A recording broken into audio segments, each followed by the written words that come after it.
What a wonderful sight this is because I can't see you. So I can assume and feel very confident that I'm talking to an empty theater, no one's looking at me, and genuinely I can't see any of the faces. So if you're sleeping, all the best. It's a very tough spot for two reasons. A, it's red. For the next 15 minutes, I have to make sure that I should get videographed nicely and stand on this red dot without moving. A very tough job. The second tough job, I'm going after a stand-up comedian. If there's a definition of shit luck, I told him, I know him for years, and I told him that, listen, if you are going on TEDx and you're the first speaker, I don't want to be the second speaker. Either you make me last or you give me second or third or whatever, but it's difficult. Where is Hetal? I don't know where is Hetal is. Oh, you've changed. That was fast. For a second, I thought, what happened to the man? With that kind of numbers and grit and resilience, I don't know what to do. So I'm nervous. I'm a little shaky with my script. I heard both of you. I got enamored and I forgot my script. So I was thinking that maybe I'll take a backdoor exit and I said that मैं घर जा रहा हूँ. But ladies and gentlemen, it's an honor to be here. It's a responsibility more than anything, and I'll try my level best to do justice to this responsibility. My name is Ankit Jhamb, and for the next 15 minutes, hopefully, I'm going to make you feel uncomfortable about a few things in life. Are you guys ready? I want a reputation for myself, and the reputation is based upon my book, which was the most negative book of positivity. The reputation is I address white elephants in the room. I call a spade a spade. From being a vanilla latte in my childhood, I've gone on to become a black coffee. I'm an acquired taste. But I work. I make things happen for people and for myself because that's what black coffees do. So I was thinking, how do I start with this TEDx? And this is my second TEDx, and I enjoy doing all of this, as you can see. So, I went up to my daughter. She's 6 years old. Her name is Jhamb. I make sure that I take her name all the time. She needs to be famous more than me. So I asked her that, what I call her Chotu. So I asked her, Chotu, how do I start? So she tells me that, listen, I start my poem recitations like this. I say, good morning, ma'am. My name is Jhamb. And the topic of my poem is you or wow. Ladies and gentlemen, believe it or not, the topic for the next 15 minutes of this TEDx is you or wow. And you'll get to know why. Thank you for the claps. And you'll get to know why. But before that, a little bit of story. I love Buddhism and I love Gautam Buddha as a character. So the tale states and suggests that at one point of time, a disciple goes to Gautam Buddha and he says that, Lord, I have a question for you. So he says, yes, my son, please ask. He said, what kind of a world do we live in? That's the question disciple is asking. Gautam Buddha is quiet, he's calm, he's composed. He looks at his disciple and says, exactly the kind you made for yourself. Ladies and gentlemen, my first part of speech is called you. Listen to this because it's going to make you feel uncomfortable. It's like Will Smith in Pursuit of Happiness. This phase of my life is called happiness, but this part of the speech is called you. If I was that disciple, I would regret asking that question. I would look around the world and I would also regret making the world which was purely for my own self. When I saw the topic, diversity at the core of leadership, I took a stand against it because I'm going to tell you that we're not ready. We're not making a world which is ready for everyone. We are very diverse, excellent, good for us, but we're not embracing principles of inclusion and diversity. Absolutely not. We are struggling, we are failing miserably, and I'm going to prove that to you. None of the business, politics, arts, sports, none of the places, diversity is the strength. None of the leaders come from diverse backgrounds and groups. And I thought, how do I prove this to people? So typically when you have to prove things to people, you either rely on data or you rely on perspectives. Data is ample. You can Google, you can chat GPT, and you'll realize that a lot of information will come to you. The report card of the society, is it diverse or not, is dismal and is abysmally sad. Google will talk to you about the massive gender pay gaps. The Google will talk to you about how board of directors are struggling to balance out gender. Google will talk to you about that how persons with disability are not getting jobs. Google will talk to you about issues with transgender, homosexuals, LGBTQI community are facing. Google will give you that information. Hence, I am not going to give it to you. I'm going to apply the lens of compassion, make you think about something unapologetically, and which is why I'm going to call this phase of script as you. It's you for few reasons. It's you because I'm going to ask you a few questions and you will not have answer to those. My first question to all of you is, can you think, name, or write one para-Olympic athlete? Forget about it. Can you name one CEO who became the leader of a multinational organization and had a disability? Forget about it. Can you give me two politicians in the ruling party who are transgenders? Forget about it. I'm not saying that these people need to become leaders because they come from a certain community. Rather, I'm telling you that they will not be the leaders because they come from a certain set of community. That's the difference. The difference is the lack of opportunity, and that is you. As a society, we've got our heroes wrong, and it's the bad news. As a society, you become what you either hate or you celebrate. We don't celebrate them. We don't even know them. There is a huge plethora of society outside, and we're not thinking about them because we're obsessed about us. It's not working anymore, ladies and gentlemen. I'm going to put you in a social experiment. If you go to a counselor, coach, psychologist, shrink, general physician, and then the moment you walk into the clinic and you realize that the person has a hearing impairment, maybe partially blind, 90% of you will think that the doctor is incompetent with the job. And that's our problem, ladies and gentlemen.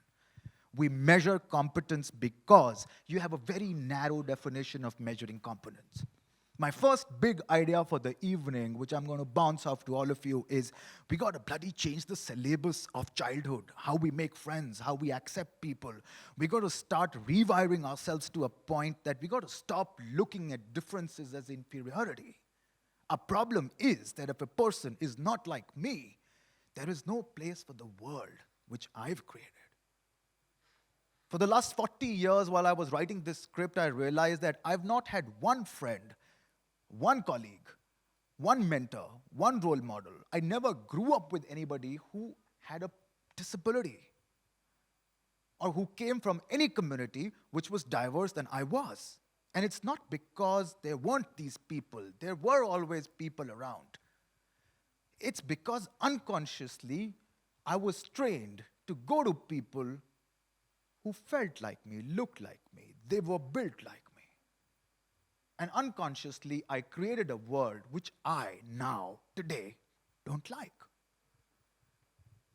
We got to change the syllabus. The word is very simple. It's called acceptance. The day you step out of this auditorium and you say that today, everyone's normal. And we dropped the word disability from the dictionary because everyone is disabled. If you have challenges saving funds, I'm going to tell you that you have a financial disability. If you are claustrophobic and you can't take large crowds, you've got to have a problem with social anxiety. If you can't take elevators, you've got a problem. Are we calling that a disability as well? No, it's your trait and you better live with it. You live with it. But the problem is when somebody tells you that I have a partial hearing disability, somebody walks up to us in a wheelchair, the first reaction typically is of inferiority. I don't know who taught us this. But to end the first part, I'm going to tell you, I sometimes get confused that is it more you to see somebody as inferior or is it more you to look at ourselves as superior? I'm going to let you decide which one is more youer. But that's the first part. I'm going to now move on to my second part. Remember, the second part is called awe. Let's say by stroke of luck, we get to a point that we finally have a multinational organization where a CEO, let's say, is a transgender. By stroke of luck, we also have a point where there is a cabinet minister who's partially blind. Fantastic, excellent, great news. They will have some very critical questions to ask all of you, okay? Here are how the critical questions would look like. The CEO, who's a transgender, will ask you, which washroom should I use? And you will not have an answer to provide. The cabinet minister, at some point of time, like auditorium like this, will also have to write scripts, read scripts, access the auditorium. Have you ever thought about that? If I put the same cabinet minister who's partially blind in this room, that person wouldn't know how to access this room. Our challenge, ladies and gentlemen, is we don't see a world outside our world.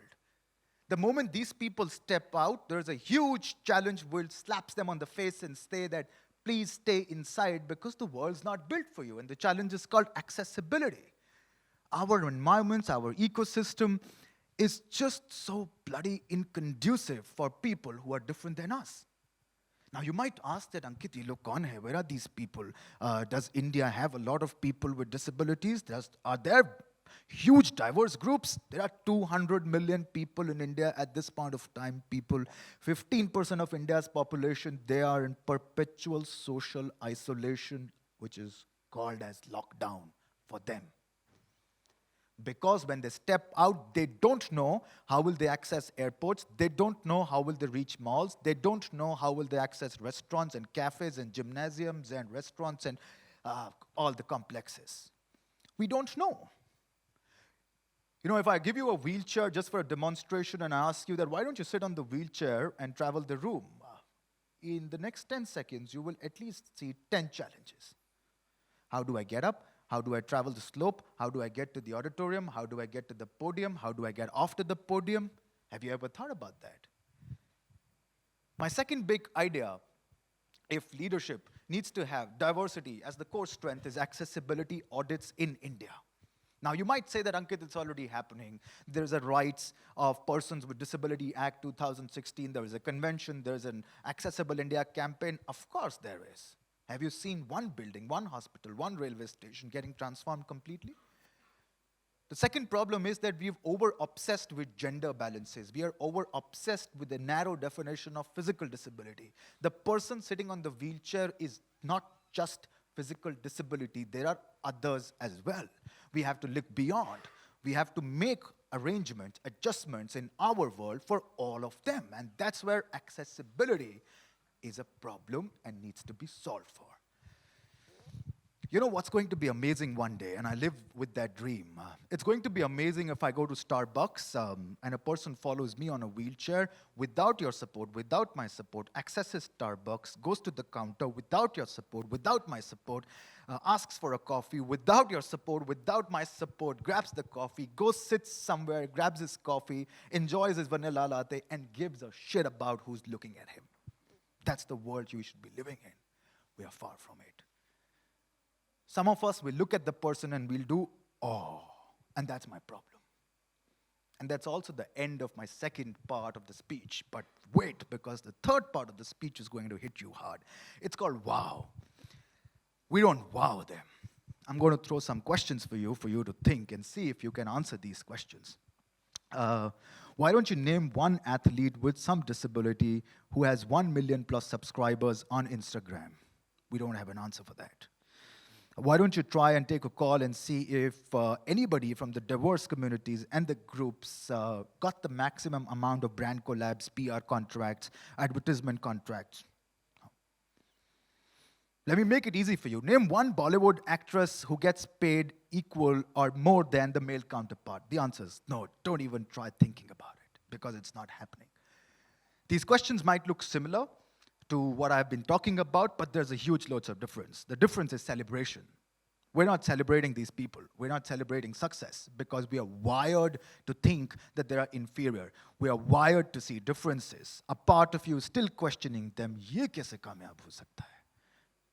Because we're so obsessed with 2 eyes, 2 ears, 1 nose, 2 legs, 2 hands, which work in the same direction.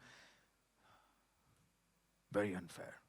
There's ample research which will suggest that when elections happen, tall, dark, handsome men get more votes. Effective public speakers, great articulators, orators naturally win over the audiences because they have a halo bias, affinity bias, liking bias. Yes, God damn it, we're all biased, but what are we doing about it?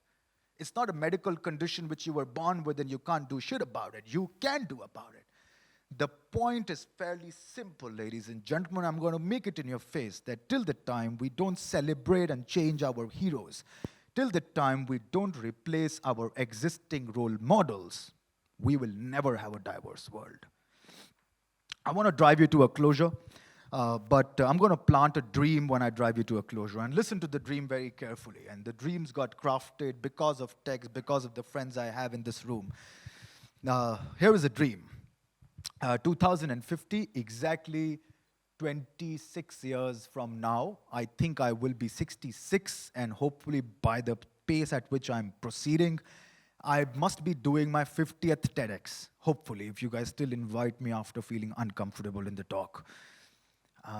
When I stand here in 2050, I wish that the first speaker will be a stand-up comedian, India's first stand-up comedian who would enter the auditorium on a wheelchair, because he would be India's first stand-up comedian on a goddammit wheelchair. I will also have a speaker with me who would have broken all marathon records, just like Hetal, but he would be partially blind. I will also have a person who would have visited Shark Tank with a partial hearing issue, got funded on national television by a Shark Tank judge who was India's first transgender startup founder. That day, you and I will grab a beer together and celebrate. And that day, the spirit of Gautam Buddha will be happy. Because that day, when I go to Gautam Buddha, I will tell him, I made a world not for myself. I made a world for everyone. Ladies and gentlemen, that's my time. Thank you so much.